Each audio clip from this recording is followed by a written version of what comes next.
This is Julian, and I'm here in Warsaw, Poland, and this week's book is What I Learned Losing $1 Million by Jim Paul and Brendan Moynihan. And this is a book that actually hit me on a very, very personal level. Why? Because I actually went through something very fucking similar. Okay, I didn't lose necessarily $1 million, but you know, to be honest and transparent here, I lost close to $500,000 in the recent media scandal that I was in. Okay, if you've been following my story or my journey, okay, you probably are aware of that. And it's pretty crazy because I was reading this book and the exact same mistakes he made, I made. Okay, and you'll see me explain this in the video in terms of, you know, when you went from nothing to building his success and getting the money in the first place. Although you're making money, there are traps you can fall into and they will come and bite you in the ass. Okay, and when they do, I pretty much went through the same exact thing he did.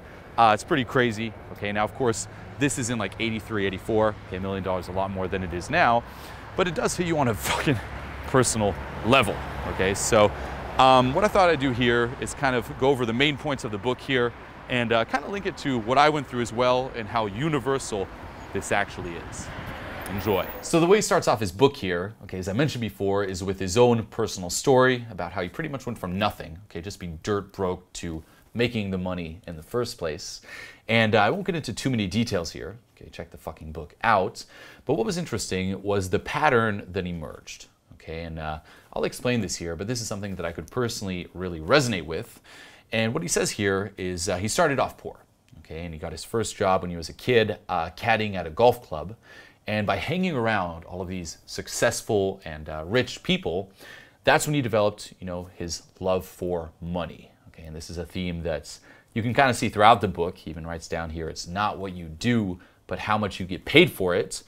Now, for me personally, okay, as a little side note, it was never really about the money. It was more so about the fame. You know, ever since I was a kid, you know, I played guitar since I was 8, and I was just obsessed with becoming famous. Okay, that was my big drive.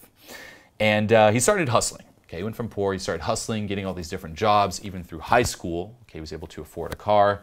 And basically to pay his way into college, okay, he needed to get the money to get into college to make even more money. And what's interesting here, okay, and he writes this down, is he learned how to work smart and not necessarily work hard, okay? And he takes an example of when he joined a fraternity in college. You know, he was in the fraternity, and one of the frat members asked him, like, hey, do you know how to play gin? Okay, the card game. And he tells the frat member, like, no, what's that? And frat member's like, oh, well, come on up, you know, let's bet some money, I'll teach you, it's easy. Now, in reality, he said he didn't know what gin was, but he'd been playing for years, and he pretty much tricked the frat member into betting a lot more money and got him in debt. Okay, and that allowed him to skip all of the fraternity chores, let's just say. And what he started realizing here, okay, and this is very interesting, is that with every success, he started developing that little belief that, you know, he was a little better than other people, that he was special. You know, it's like he could break the rules. You know, it's like everyone's playing by all these different rules. He could take perspective, see the rules of all the different games that people are playing, be it a card game or be it in life, and he could pretty much just hustle them. You know, he could break the rules and still win. You know, it's like, look at this other guy playing gin. I can hustle him and make money. Okay, he links it also to studying. You know, there were a lot of classes where he just didn't show up at all. And a couple days before the exam, he'd read the book and find it fascinating. And because he found it fascinating, he'd just really get sucked in and ace the test. And it used to drive the teachers insane. And once again, it kind of reinforced that belief of like, look at that. Everyone else can fucking go to class and study and waste all that time. Me, I'm above that. You know, look, I learn things fast. I don't have to do things the way other people's do. You know, I'm special. I'm unique. Okay, and that's pretty crazy. And as he writes here, you know, it's like, I believe I could bend and break the rules. I'm better and different than anyone else, and that everything I touched turned into fucking gold. Okay, and what happens here is your ego starts getting involved. You know, you start feeding that ego. And the crazy part is, you're not the only one who starts feeding it, everyone else too. You know, it's like you think you're the shit, like, oh, everything I touch turns to gold. But then once you start getting that external feedback, you know, say classmates like, damn, what the fuck? Like you just studied 2 days, what? And they start feeding that ego as well. Things can get pretty fucking out of control. Okay, and for me it was very similar. You know, I started playing guitar and I got pretty fucking good. And I'm like, damn, you know, here's like my first path to mastery in a way. With school as well, I didn't really have to ever work hard, and I'd get good grades. I'm like, look at everyone else. I always manage, okay? And even the times where I didn't get that good grades, I always managed to get by. I got in like a really hot, good school, always managed. Even in terms of success with women, I got pretty good fast. I'm pretty similar where, being very modest, and I'm, it's like this is how your ego sneaks in on you. I could see the different games that are being played, because that's really life. It's like there's all these different games, and I just notice the rules and either apply them, bend them, tweak them a bit, and get ahead. And similar to him, I started feeding my ego, like, look at me, I'm becoming more and more successful, and then people would feed it too. Okay, with success with women, the women would start feeding it, like, look, they all like me. And then not only that, when I started teaching it, other guys would feed my ego of getting women, which would feed my ego, like through the women and through myself. Okay, so it's again this crazy just ego-feeding frenzy. Okay, and what he did here is he then worked his way up, into the financial world, and the high just kept getting just more and more insane to the point where you really believe that you're invincible. It's like nothing can stop you. And this high is more intense, as he writes down here, as any fucking drug in the world. It's like, hey, I'm on top of the world. I can do no wrong.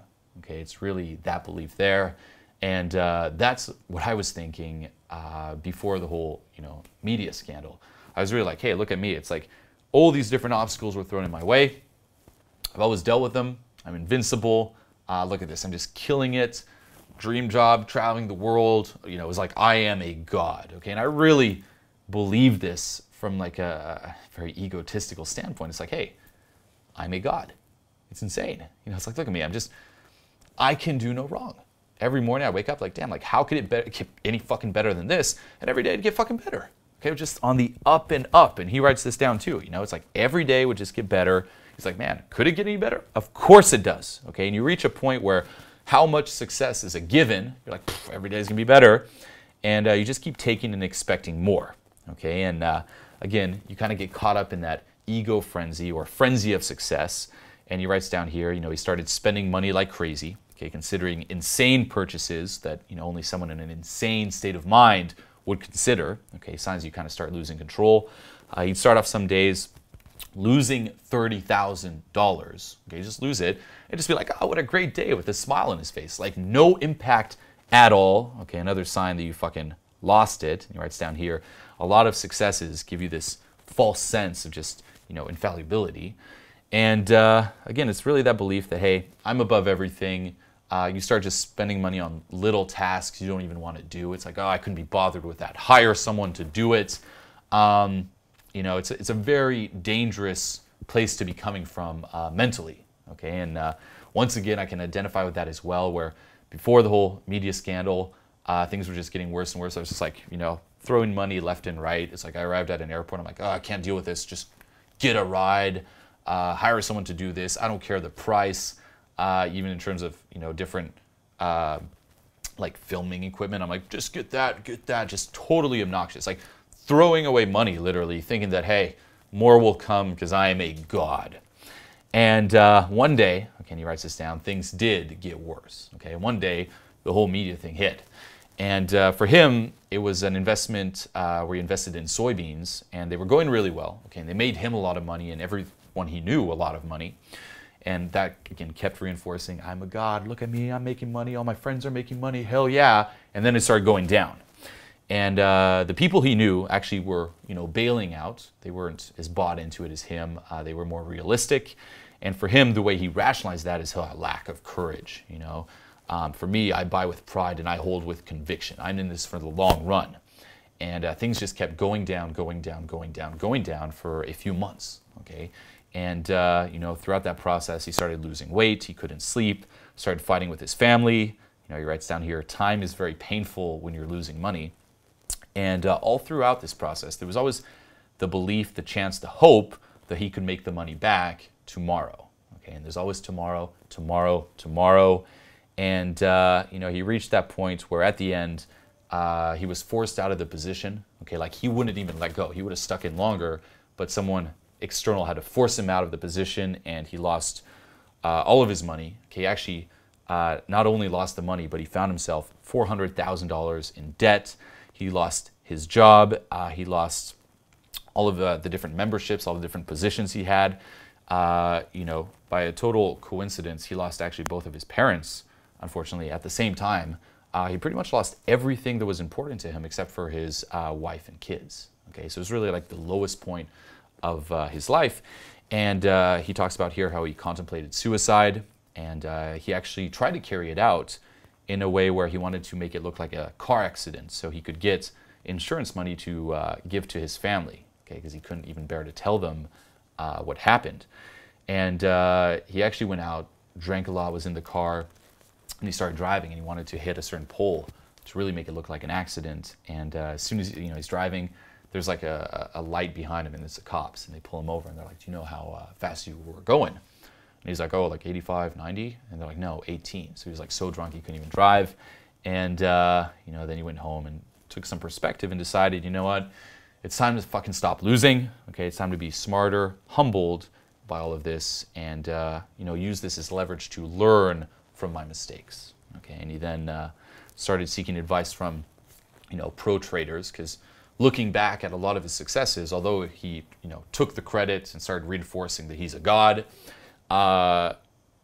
being realistic, he didn't know that much about trading. Okay, a lot of them were actually really up to luck. So he realized this, so he's like, okay, I'm going to look up all the advice, like let's get myself out of this situation, let's learn from it. And what he noticed here, there were a lot of paradoxes. Okay, there was all these different methods. It's like, you do this, and then some other trader was like, no, but you do this, and you do this. And it was again, a lot of contradictions. And what he realized is there is more than one way to make money in the market. Okay, so again, he was a little confused, and then he looked at what they said about losses. Okay, and suddenly there was a common theme. For example, one said, don't lose money. The other one, focus on protecting what you have. Don't hold on to losses, get out cheaply. Learn how to take them quickly and cleanly.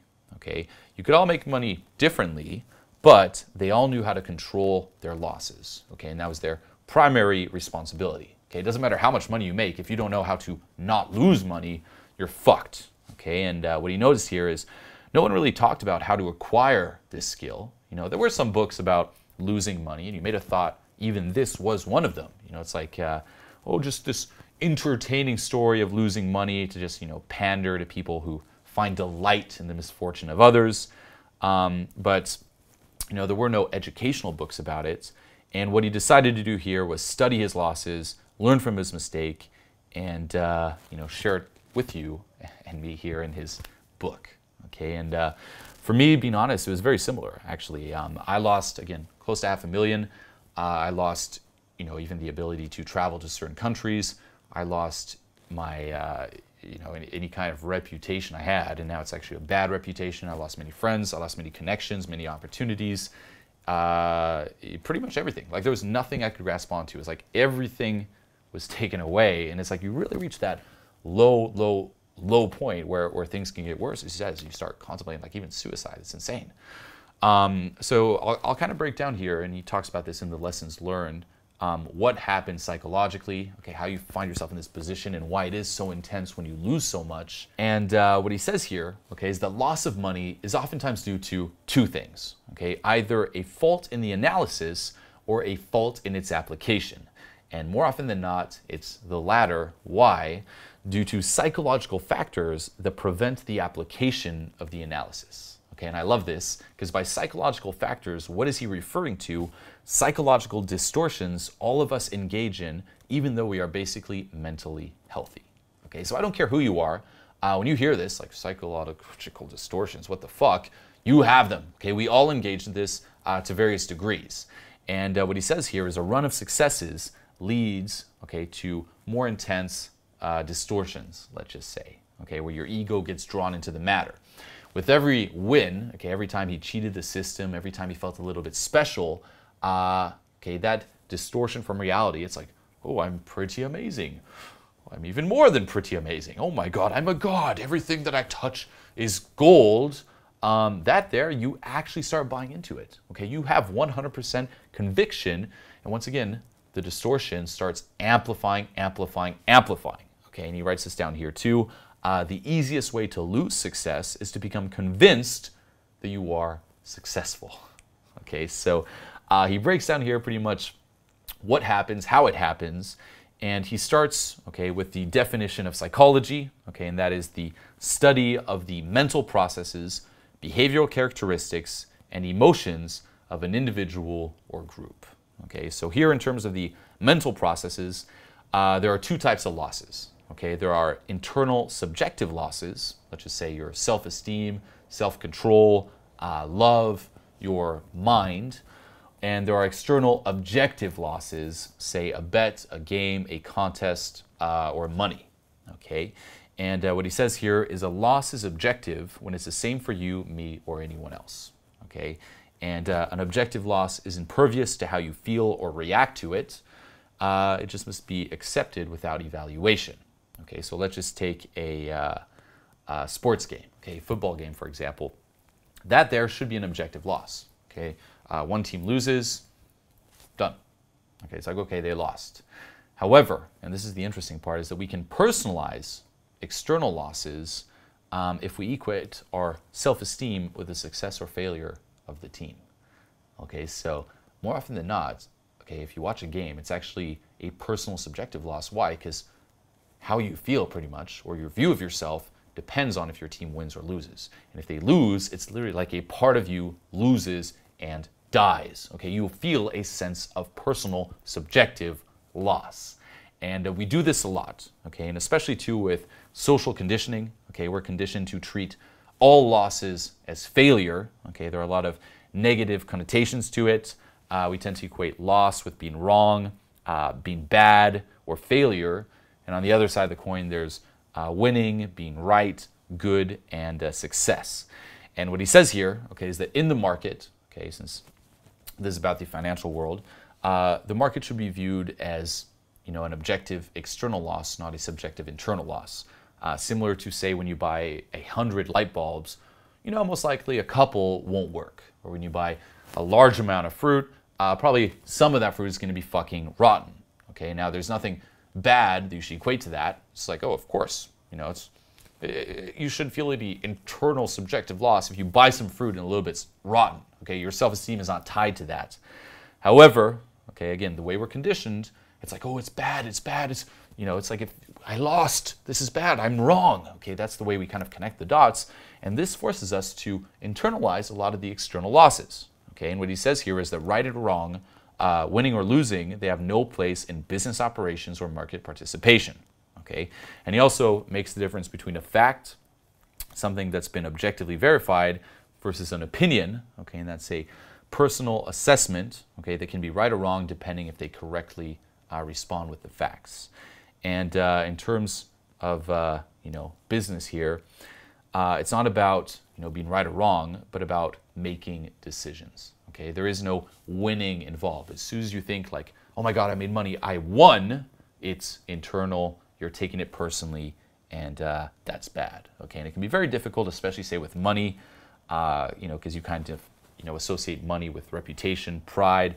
Your ego easily gets involved, and he writes down here, you confuse net worth with self-worth. You know, it's like, I made money, I was so smart, and it's no longer a loss of money, but a personal loss to you. Okay, so this is the first trap that happens. Okay, and I remember thinking the exact same thing. You know, with every success, like, I'm so special, like, this is me. Every success is me. My self-esteem, my vision of myself is just tied into my work and all these successes. As my brand grew, I grew as a person. Okay, it was like we were one in the same. And when you go through, okay, an internal personalized loss, he compares it here to, you know, there are 5 stages, like the 5 stages of internal loss, and he compares it to facing death. Okay, now this sounds crazy and a little out there, like, dude, losing money and, like, you know, facing the fact you're going to die is very different. But in reality, once you've been personalizing this for so long, it's become such a strong part of you that it does feel like a huge chunk just fucking died, and you just have to face it. Okay, and okay, what he talks about here is that the first stage is denial. Okay, and you probably know this. You know, it's like the soybean investment starts going down. for me, even with the media scandal, like it happened at first, and I just started denying it. I'm like, oh, whatever, you know, it'll die down in 3 days. Well, he said here is like, oh, it's not me. You know, this can't be true that the stock is dying down. And, you know, you start looking for even reassuring second opinions, okay? And I remember even asking some of my friends, like, oh, is this pretty out there? And they're like, nah, 3 days, you're fine. I mean, it could go up there, but whatever. And I would just ignore the could go up there. I'm like, oh yeah, the 3 days, oh, the 3 days, oh, the 3 days. Okay, just hanging on to stuff that can reinforce my optimistic opinion, let's just say. Then, okay, the second stage is anger, and that's when denial cannot be maintained any longer. Okay, there's just the evidence keeps mounting and mounting. At some point, you're like, oh my God, I can't deny this. Fuck. And you start just really getting enraged. You experience a lot of envy, a lot of resentment, and it's really displaced in all directions. You know, it's like projected onto the environment at random. You know, you start blaming, in his case, the fucking market. It's like, fuck the market, fuck this stock, fuck this person, fuck me. It's like self-hate as well. And, you know, it's like there's really, you know, because there's nothing concrete to really blame, you're just like, fuck everything, just firing out everywhere.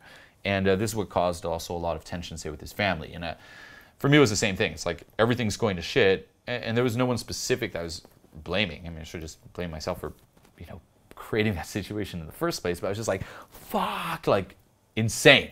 Okay, so that's anger. Then the third stage is bargaining, and that's when you try to succeed in entering some sort of agreement that may postpone the inevitable from happening. So, you know, you may bargain with God, like, oh, why is this happening? I'll be nicer, I'll do this. Or you kind of bargain with yourself. You're like, okay, you know, in his case, he keeps losing money. He's like, well, if tomorrow this happens, then I'm out. Okay, I promise I'm out. And then it happens, and then you rebargain, you realize, like, no matter what you do, it's like, it just keep going down. You really can't get out. And the fourth one is depression. And that's when you're like, you know, it's all fucked. And I went through that too. And some of the symptoms are, you know, pervasive feelings of sadness, distancing yourself from loved ones, changes in appetite or sleep habits, loss of energy, inability to concentrate, indecisiveness, refusal to follow advice. Okay, and I mean, that was me to a T. You know, I was extremely depressed. I mean, you probably noticed in some of the videos, if you've been following me for a while, I put on like a lot of weight, couldn't sleep, just looked like total shit. And lastly, okay, the fifth stage is acceptance. And that's when you finally resign yourself to the inevitable. You know, you either wake up one day and you're like, it hits you, or in his case here, you know, someone external to you just pushes you out of the position. And for me, it was also someone external. Like, I couldn't accept it. I'm like, no, there's still that hope. And at the end, it's like, no, it's over. Accept it. Let's deal with it accordingly. And this is interesting because, as he mentions, the one thing, okay, that usually just persists through all the stages is that hope, that there's some kind of cure. No matter how shitty things go, you still have a little bit of hope. And as soon as there's a little glimpse, you just latch onto it. And here's how it amplifies and how it gets even worse is that, okay, as soon as that hope pops in, you go back to denying. Okay, instead of just jumping to acceptance, you go through that cycle multiple times. And that's what happened to me. It's like I went through the cycle, depressed, and right when it's, you know, acceptance time, boom, something pops up that gives you hope. And you're like, ah, and then you go through, fuck, anger again, bargaining, depression again, and it's a fucking loop. Okay, and then here he makes the difference between discrete events and continuous processes, where a discrete event has you know, an ending. You know, it's like a game's over. You're like, okay, you go through, you know, maybe the stages throughout the game. It's like you don't really go through the 5 stages as intensely. But with a continuous process, okay, like something that just keeps going and going and going, nothing really forces you to acknowledge it's a loss. You know, there's no real endpoint until you know, resign from the situation, let's just say. So you can, you know, continue to kid yourself that it's a winner. And yeah, I mean, usually it's only continuous processes where you really go through these 5 stages and over and over and over and over again. Okay, so it's pretty insane, and that's why it hits you on such a deep level. And in terms of the behavioral characteristics, okay, the one exhibits when engaging in the activity, he has 5 of them here. Okay, he defines them as 1, investing, 2, trading, 3, speculating, 4, betting, 5, gambling. Okay, and what he says here is that the behavioral characteristics determine the activity. Okay, just because you're participating in the market, for example, doesn't mean you're investing or speculating. Okay, and he breaks these down into further detail in the book, okay, check it out. But what's interesting is that oftentimes, we think we're investing, trading, or speculating, when in reality, okay, what are we doing? Betting or gambling, okay? And with betting, it really comes down to being right or wrong, okay? That's when your ego's involved, and that's the objective. It's like, I need to be right. And with gambling, okay, what's important here is the excitement. You're not doing it necessarily to win, to be right or wrong. You're doing it for the emotional experience. And you might have experienced this even going to a casino. Say you go to gamble, more oftentimes than not, it's like you're not there to win. You might even expect to lose, but you're willing to spend the money, even though you're going to lose it, just for the experience of gambling. Okay, and again, the way this applies is that even in business, you think you're making smart, calculated decisions. You're following a plan. You have different rules. When in reality, okay, your ego may get involved, and now you get sucked into betting, where you have to be right or wrong, or even worse, your emotions get involved and you're doing it for the fucking high. And for me, I was definitely gambling, okay? Like, as my brand was growing and growing, it started off very calculated and smart, and I kind of got sucked into the excitement, and I started pushing the shark marketing further and further, like how much more shocking can I get? And my videos, especially the ones before the whole scandal, they weren't even to help people. It was more like, what more provocative thing can I do? I wonder what the responses will be. Some people are going to like it, some people are going to hate it, and it was really for that emotional high, and that's when you're in dangerous territory. Okay, and he says this where betting and gambling, first of all, they have no place, in the marketplace, let's just say, but they're also not suitable for continuous processes. Okay, let's just say you gamble on a discrete event. There's an endpoint. Okay, or when you stop gambling, you stop losing. With continuous processes, you stop gambling, but you keep losing. Okay, so he expands on that. He also talks about the psychological fallacies when estimating risk. Okay, again, how the distortions come into play there. And some other interesting ones are that some dollars are bigger than others. And he talks about how when you go to like a casino and you get a chip, say of $25, $50, $100, it's not as real money, let's just say, and the same as money online. If you're losing money online, it's not the same as physically losing the money. Okay, again, psychological factors. He then talks about being profit, like motivated by profit with an F, or motivated by profit with a PH. Okay, it's like, are you in this for recognition or money? And it should be money. Okay, otherwise you kind of fall into the betting about being right and recognition, let's just say. And he says your self-worth, self-image should not be dependent on particular successes or failures, okay? Because oftentimes the outcome is beyond your direct control or exclusive control, and as a result, your self-esteem is in chronic jeopardy, okay? Now, here's what's interesting too, is that I was gambling, but I was also betting, okay? I was doing it for the high, but every time, the high was there, I was like, oh my God, this is so exciting. When I won, okay, I was still like, I was right. Bang, and I started fueling that ego. It's like every little bit of validation, like that's what was my self-image, okay? It's like my self-worth was my public image, it was my brand, and again, you're in dangerous fucking territory, okay? So those are some of the behavioral characteristics.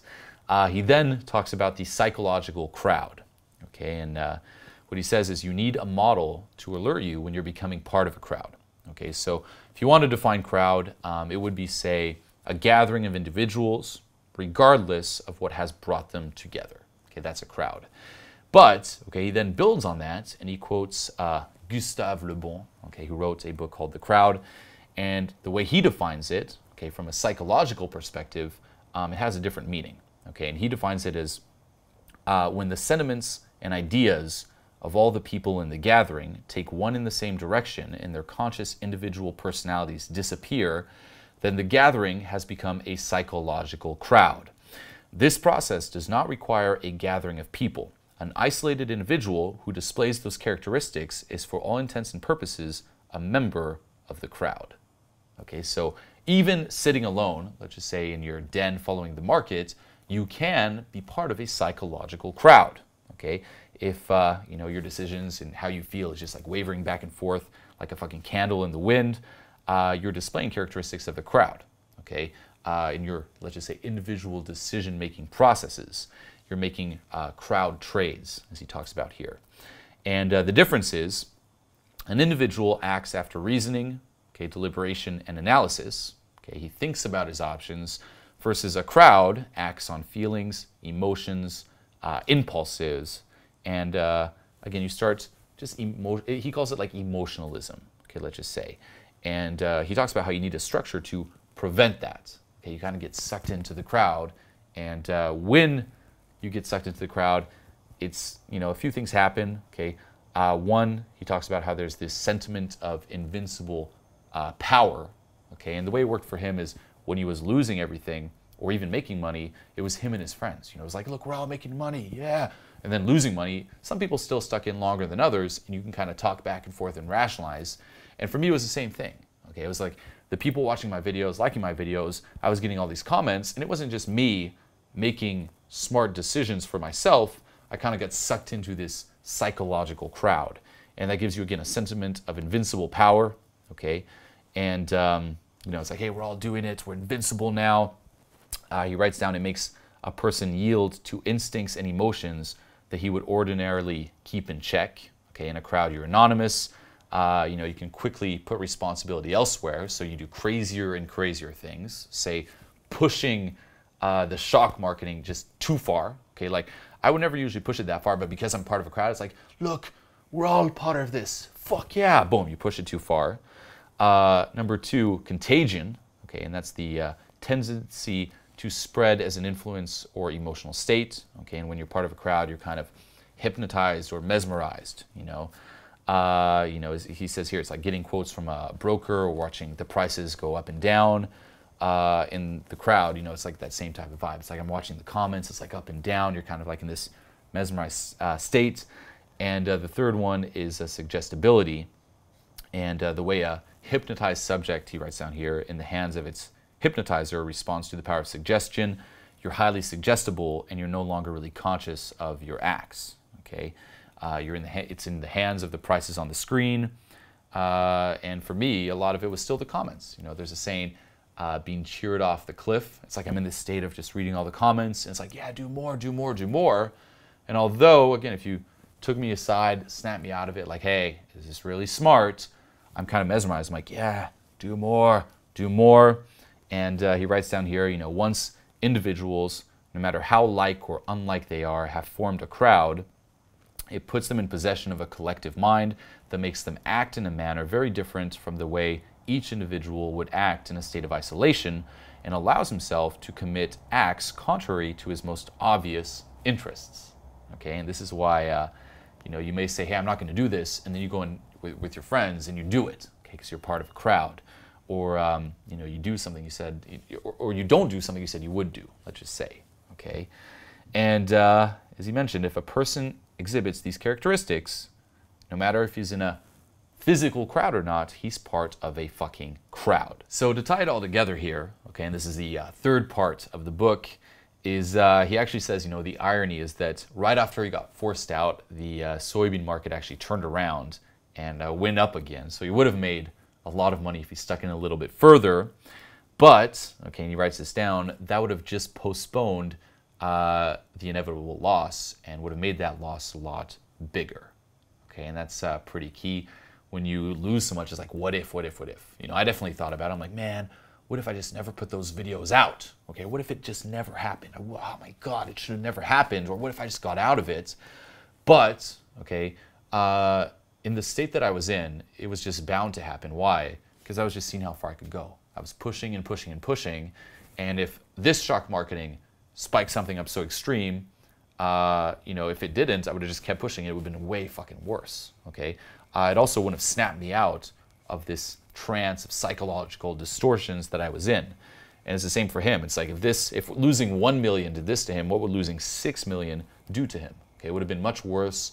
It's not about, you know, changing the situation or wishing it never happened. It's about fucking learning from it, because otherwise it's bound to happen at some point. Okay, you're caught in that pattern there. And what he talks about is that uncertainty of the future is a common factor that triggers, you know, the mental processes, behavioral characteristics, and emotions. Okay, if you're certain about the future, there's no real emotionalism. Okay, and he then breaks down dealing with the uncertainty of the future, and he says you have three choices. Okay, engineering, speculating, okay, with a capital S this time, or gambling. Okay, and an engineer calculates everything. He knows and controls most of the variables. He operates in certainty. Okay, and you can't be an engineer in the marketplace. You can't really be an engineer in terms of building a business. The next one is speculating. Okay, and that is that the speculator doesn't know every detail, but has some knowledge about what determines the outcome of his activity. Okay, and he pretty much comes up with systems of every different outcome in terms of how to react. And the gambler, lastly, knows nothing, not playing to win, but just playing. Okay, and successful investing, or say building a business, is a result of successful speculation with a capital S. Okay, and speculation here is forethought. Okay, and that implies that there's reasoning before a decision is made. Okay, you're not acting because your ego is on the line to be right or wrong. You're not gambling. There's no emotions. Okay, you're thinking. You're like, okay, what's the smart move? And you don't get sucked into all of that there. Okay, you develop several possible scenarios for future events and determine what actions you would undergo in each scenario. Okay, you think before you act, and this is the only way to deal with uncertainty. Okay, and the key here is to have a plan. Without a plan, okay, you become a bettor if your main concern is to be right, or a gambler if your main concern is entertainment. And he talks here about decision making. Okay, so here's, like, for example, a plan. Decide what type of participant you're going to be. Okay, an investor, speculator, so on and so forth. Select a method of analysis. Okay, develop rules, establish controls, formulate a plan. Okay, so in terms of deciding what type of participant, okay, whatever you're engaging in now, do your homework, okay, research, testing, so on and so forth. Then you have to come up with rules, okay, establish controls, okay, if this happens, you get out, for example. There has to be an exit criteria. And then you can't calculate how profitable you'll be, but you can calculate your exposure. Okay, so this applies more so to the market. What he says is that most people say determine your entry point, determine your stop loss point and price objective, when in reality, okay, it's determine the stop loss first, then the entry, then the price objective. Okay, and this is key. Before engaging in anything, you need to give yourself rules that, hey, if this happens, if I lose this much, if this happens, I'm out. Okay, if you don't have a plan, you don't have rules, again, it's very probable that emotionalism will kick in. You'll start personalizing all this. You will start becoming a bettor or a gambler, and you'll be, again, like that candle in the wind, just out of fucking control. And with the plan as well, okay, and this is pretty key, it allows you to jump to acceptance. Okay, it's no longer this continuous process of where you can just keep looping back to denial because you have specific rules. Okay, it's like once this happens, you're out. You're forced to accept. And what he talks about here is, you'll still lose some with a plan. Okay, it's like sometimes this happens and you bounce out, and actually if you would have stayed in, you would have made more money. But, okay, without a plan, you'll lose everything. Okay, so this is not about winning all the time. You have to expect losses, but at least now you have something that will keep you in check. Okay, otherwise you really are fucked. He writes down to, commit your plan to paper. It objectifies, externalizes, and depersonalizes your thinking. And, to kind of conclude, it's like, hey, don't bluff the fucking market. Okay, don't cheat the system. It will come and bite you in the ass. You need a concrete plan that you think about before you engage in the activity, because if you do it after or during, your emotions are involved and your plan will be fucked as well. Okay, and with having a plan too, you'll know when you're deviating, and it'll allow you to keep yourself in check.